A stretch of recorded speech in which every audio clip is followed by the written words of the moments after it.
هەموو شەو ڕۆژێکی هەینی ئیماندارانی خواناس و دینداری وەکو جەنابتان بە فەرمودەکانی پێغەمبەر صلی الله عليه وسلم لە باب و باپیرانمانەوە فێر کراوین کە سوورەتی پیرۆزی ئەلکەهف لە قورئانی پڕ بەرەکەت و بەخششدا بخوێنین.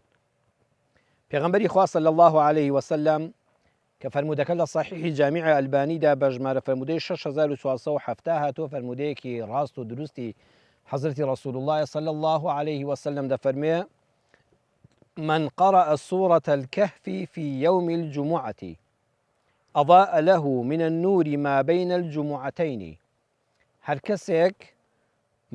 كسيك قرأ بجواني بيخوينيتوا سورة كهف في يوم الجمعة للروج جمعة أضاء له من النور ما بين الجمعتين.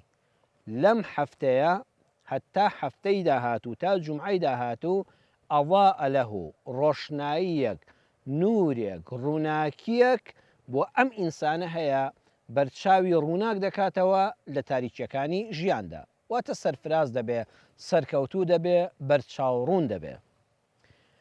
بەڵام پێم خۆشە بزانین لە قورئان ورد بینەوە.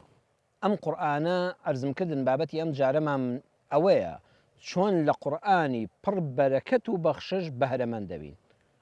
مامۆستای بانخواز و نووسەری ناودار مامۆستا عابدین ڕەشید لە کتێبی کەلیمات من دەفاتری خەواتیری کە کتێبی نووسینی خۆیەتی كلمات من دفاتر خواطري للاپەڕەی 35دا ئاماژە بە شتێکی زۆر جوان دەکا وەکو خۆی بۆتان دەخوێنمەوە.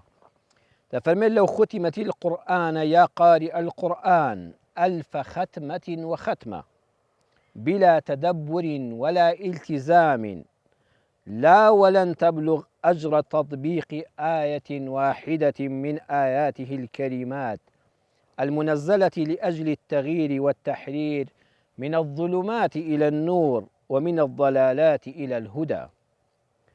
أفرمي لو ختمت القرآن يا قارئ القرآن أي قرآن خويني عزيز أي أو كسيك شاخلاتي قوري پروردگارت بيس بيدراوة بي خلات كراوة كقرآن خويندنا قدري خود بزانا أي قرآن خوين تو خواي قوري زور ريزي ليقرتوي كقرآن فير بويو دي خويني توا بەڵام بزانە ئەگەر قورئان 1001 جار بخوێنیتەوە 1001 ختمی ئەو قورئانە پڕبەرەکەت و بەخششت کرد بێ بەڵام دوو شتی تێدا نەبوو بێ بلا تدبر ولا التزام هەر بەسەریا تێپەڕی بێ و خوێندبێتەوە بەبێ ئەوەی لێی ورد بیتەوە بەبێ ئەوەی کەلتێی بگەی تیا قوڵ ببیتەوە تێی ڕامێنی.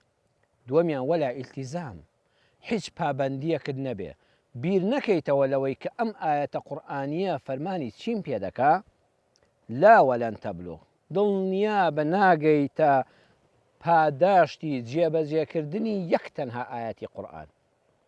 کەسێک 1001 ختمی قورئانی کردووە بەس خوێندوویەتەوە کەسێکیش یەک ئاەتی خوێندوتەوە بەڵام ئەو کەسێک کە ئاەتەکەی خوێندوتەوە ورد لێی ورد بۆتەوە تیا قوڵ بۆتەوە جوان سەرنجی داوە هەروەها لە ژیانی ڕۆژانەشیا جێبەجێ کردووە. ئەفەرمی مامۆستا عابدین ڕەشید ئەو کەسەی ئەم ئاەتەی بەس یەک ئاەتی خوێندوتەوە بە تەدەبور و بە جێبەجێکردن و ئیلتیزام پێوەی کردوێتی بە بەرنامەی ژیانی ئەجر و پاداشتی زیاترە لەو کەسەی کە بۆی نووسراوە پاداشتێویش 1001 ختمی قورئانی کردووە.